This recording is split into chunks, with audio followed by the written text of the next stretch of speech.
Paytm Bharat का one of the most trusted payment app 29 फरवरी के बाद शायद बंद हो सकता है। Starting March, digital payments on Paytm will come to a halt. खबर आ रही है कि आरबीआई ने पेटीएम को बोला है कि उनका जो बैंक वाला ऑप्शन है वो 29 फरवरी को पूरा का पूरा शट डाउन कर दिया जाएगा। खबर ये भी आ रही है कि पेटीएम आपका पर्सनल डेटा लीक करता था। पेटीएम वॉलेट में अभी रिसेंटली आपने पैसा डाला है तो आपके पैसे का क्या होगा? हजारों करोड़ों रुपयों की मनी लॉन्ड्रिंग की जाती थी पेटीएम का यूज करके। पेटीएम में सिक्योरिटी मेजर्स का ध्यान नहीं रखा गया था। Reserve bank of India inspection found multiple lapses in the company. और भी ऐसे बहुत सारे कारण है जिसकी वजह से पेटीएम शायद 29 फरवरी के बाद बंद हो सकता है। क्या आपकी पर्सनल इंफॉर्मेशन आज के दिन में पेटीएम के हाथों सुरक्षित है? और ऐसा हुआ क्या कि अचानक से आरबीआई को इतना बड़ा कदम लेना पड़ा? चलिए देखते हैं इस वीडियो में।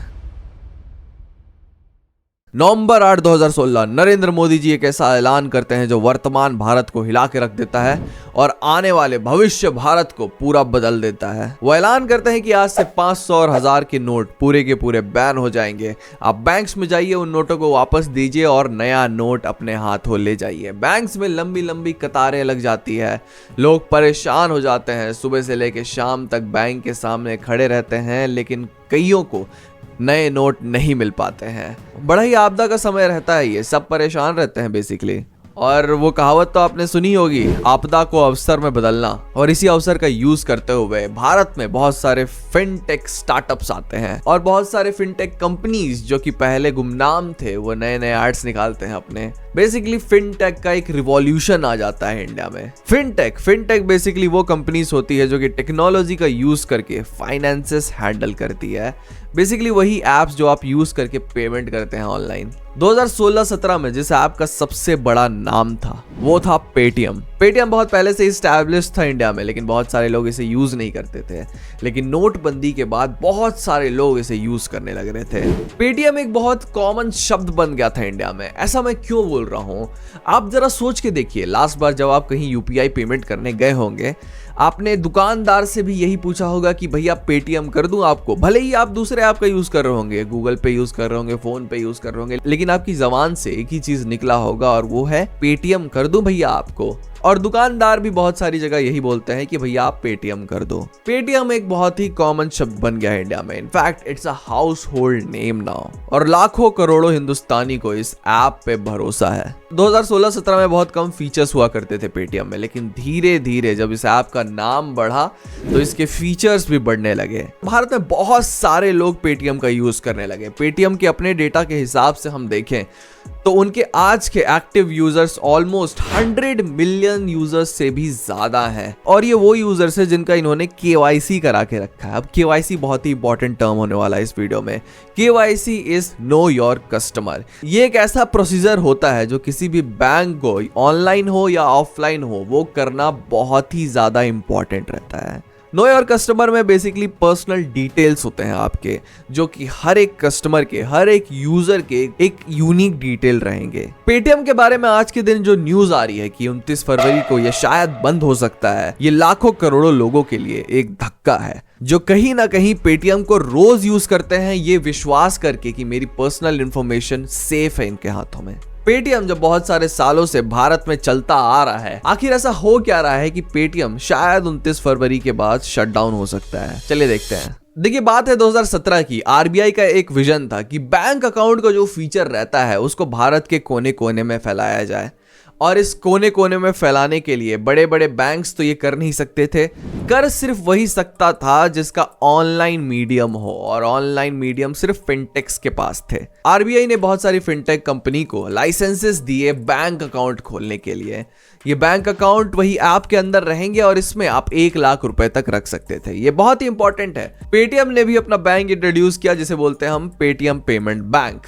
यहाँ पे आप मनी डिपॉजिट कर सकते हैं, पैसे निकाल सकते हैं, इससे अलग अलग फीचर्स का यूज कर सकते हैं। जैसे कि पेटीएम का एक बहुत ही यूनिक फीचर है जिसे हम बोलते हैं पेटीएम वॉलेट। ऐसे बेसिकली ई बैंक्स खोलना भारत के भविष्य में एक बहुत ही बड़ा कदम था। और वैसे भी आप यूपीआई के बारे में जानते होंगे। ये जो यूपीआई का सिस्टम भारत के पास है, ये बहुत बड़े बड़े डेवलप्ड नेशन के पास आज भी पूरी दुनिया में नहीं है। पूरी दुनिया वाले सराहना करते हैं भारत के यूपीआई सिस्टम के बारे में। भारत में आज के दिन छोटे से लेके बड़े सारे बिजनेसमैन पेटीएम और यूपीआई का यूज करते ही हैं। देखिए, एडवांसमेंट इन टेक्नोलॉजी बहुत ज्यादा इंपॉर्टेंट होती है, लेकिन ये जो एडवांसमेंट होती है उसके साथ साथ कहीं ना कहीं इसमें लूप होल्स रह जाते हैं, और इन्हीं लूप होल्स को जो पेटीएम में थी इसे कवर करने की जिम्मेदारी बेसिकली आरबीआई के पास थी। अभी कुछ ही देर पहले हमने बात की पेटीएम पेमेंट बैंक के बारे में, जहां पे 1 लाख रुपए तक आप 2017 में रख सकते थे। इसे बढ़ाकर 2021 में 2 लाख रुपए तक भी कर दिया गया था। अब इशू इसी बैंक अकाउंट के बारे में आ रहा है। इसी पेटीएम पेमेंट बैंक को बंद करने को बोला है आरबीआई ने 29 फरवरी को। कोई भी नए साइन अप्स नहीं होंगे अब इस अकाउंट में, लेकिन इस अकाउंट में एक्चुअली प्रॉब्लम क्या है? देखिए, अकाउंट में प्रॉब्लम यह है कि आप सिर्फ 2 लाख रुपए तक रख सकते थे अपने अकाउंट में, लेकिन देखा जा रहा है बहुत सारे केसेस में कि लाखों करोड़ों रुपए इस बैंक अकाउंट में रखे गए थे। ऐसा पॉसिबल कैसे है? ऐसा पॉसिबल इसलिए है कि पेटीएम इसे पॉसिबल बना रहा है। आरबीआई ने पहले भी वार्निंग दे चुकी है पेटीएम को कि आपका जो ये पेमेंट बैंक का सिस्टम है इसे आप सही कर लें, कुछ ना कुछ झोल चल रहा है यहाँ पे। लेकिन पेटीएम ने क्या किया? पेटीएम ने आरबीआई को फेक रिपोर्ट सबमिट कर दी है कि उनके ऑर्डर्स को बेसिकली वो मान चुके हैं और जहां जहां भी लूप होल्स थे उसे भर दिया गया है। लेकिन असल में क्या हुआ था? वो बस एक फेक रिपोर्ट थी। ये मैं कुछ बना के नहीं बोल रहा हूं। इनफैक्ट मार्च 2022 में आरबीआई ने नए कस्टमर्स को ज्वाइन करने से पेटीएम पे बैन भी लगा दिया था और पेटीएम पे 5 करोड़ रुपए का फाइन भी था। वजह अलग अलग हो सकती है, लेकिन उसकी और एक मेजर वजह थी केवाईसी। पहले हमने वीडियो में बात कर रखा है केवाईसी के बारे में। नो योर कस्टमर कितना इंपॉर्टेंट होता है अपने कस्टमर को जानना, किसका बैंक अकाउंट है ये। आप सोचेंगे क्यों इतना इंपॉर्टेंट होता है, तो मैं आपको एक छोटा सा एग्जांपल देता हूं। देखिए, ये जो ऑनलाइन पेमेंट के ऐप होते हैं, पेटीएम, गूगल पे, फोन पे, ये जो एप्स होते हैं, बहुत सारे स्कैमर्स इन एप्स का यूज करते हैं। इनफैक्ट बहुत सारे बेटिंग एप्स भी इन एप्स का यूज करते हैं। अब मान लेते हैं कि आपके साथ एक स्कैम हुआ है, 5 लाख रुपए का आपके साथ एक स्कैम हुआ है, ठीक है। अब आप गए पुलिस वाले के पास कि भैया मेरे साथ एक स्कैम हुआ है। पुलिस वाला बोलेगा आपके साथ स्कैम कहां पे हुआ है। वो आपसे इंफॉर्मेशन लेगा और छानबीन शुरू कर देगा। उसको दिखेगा कि पेटीएम से स्कैम हुआ है। बेसिकली वो जाएगा, उस बैंक अकाउंट को ट्रैक करेगा और उस बैंक अकाउंट के कम से कम 1000 से भी ज्यादा लोग मालिक रहेंगे। ऐसा कैसे हो सकता है? बस ऐसा ही कुछ हो रहा था पेटीएम में। पेटीएम अपनी केवाईसी प्रोसेस में बहुत ज्यादा झोल कर रहा था। वो सही से अपना केवाईसी प्रोसेस करा भी नहीं रहा था, जिसकी वजह से बहुत सारे इललेजिटिमेट अकाउंट्स थे पेटीएम में। देखिए, सही से केवाईसी कराया रहता पेटीएम तो पता चल जाता किसका अकाउंट है ये। और केवाईसी करने के लिए एक बहुत ही इंपॉर्टेंट चीज होता है pan number, permanent account number. ये एक ऐसा यूनिक आइडेंटिफिकेशन होता है जो कि एक पर्टिकुलर इंसान को एक दिया जाता है, मतलब बहुत ही यूनिक नंबर रहता है ये। और ये डालना केवाईसी करते समय बहुत ज्यादा इंपॉर्टेंट होता है। आरबीआई ने जब पेटीएम की छानबीन की तो ये देखा गया कि एक पैन नंबर से, एक परमानेंट अकाउंट नंबर से 100 से भी ज्यादा अकाउंट लिंक्ड थे, और कोई से केसेस में तो 1000 से भी ज्यादा अकाउंट्स लिंक्ड थे। अब देखिए, आपके पैसे तो चोरी हो गए, स्कैम हो गया आपके साथ, लेकिन आपका अकाउंट मिल गया है कि कौन से अकाउंट में पैसे गए हैं। 1000 से भी ज्यादा लोग मालिक हैं उस अकाउंट के। कैसे आएंगे आपके पैसे वापस? केवाईसी की पूरी जिम्मेदारी एप्स की रहती है कि वो रिस्पॉन्सिबल रहें कि एक अकाउंट एक यूनिक कस्टमर का हो, और ऐसा पेटीएम में नहीं हो रहा था। चार्जेस भी लगाए जा रहे हैं पेटीएम के ऊपर कि इससे पैसों की मनी लॉन्ड्रिंग की जाती थी। एक महादेव बेटिंग ऐप के बारे में तो आपने सुना होगा, बहुत बड़ा स्कैम हुआ था। किसी और दिन इसके ऊपर एक डिटेल्ड वीडियो भी बनाएंगे। और ईडी जब इस केस के बारे में छानबीन कर रहा था तो पेटीएम का बहुत बार नाम आया था इस केस में। बोला जा रहा था कि बहुत सारे ट्रांसैक्शंस ये जो महादेव बेटिंग ऐप के हैं वो पेटीएम के थ्रू किए गए हैं। याद रखिए, महादेव बेटिंग स्कैम वही है जो 5500 करोड़ रुपए का स्कैम था। और जब आपके कंपनी का नाम ऐसे स्कैम में आता है तो आपके कंपनी के ऊपर से बेसिकली बहुत सारे लोगों का ट्रस्ट चला जाता है। आरबीआई ने यह भी बोला है पेटीएम को कि आप जो पर्सनल इंफॉर्मेशन रहती है लोगों की, वो आप अपने पेरेंट कंपनी से कैसे शेयर कर सकते हो। वो इंफॉर्मेशन तो सिर्फ और सिर्फ कस्टमर और आपके ऐप के बीच में होनी चाहिए। लेकिन 197 कम्युनिकेशन जो पेटीएम की पेरेंट कंपनी है, बोला जा रहा है कि पेटीएम बार बार पर्सनल इंफॉर्मेशन शेयर कर रहा था उनके साथ।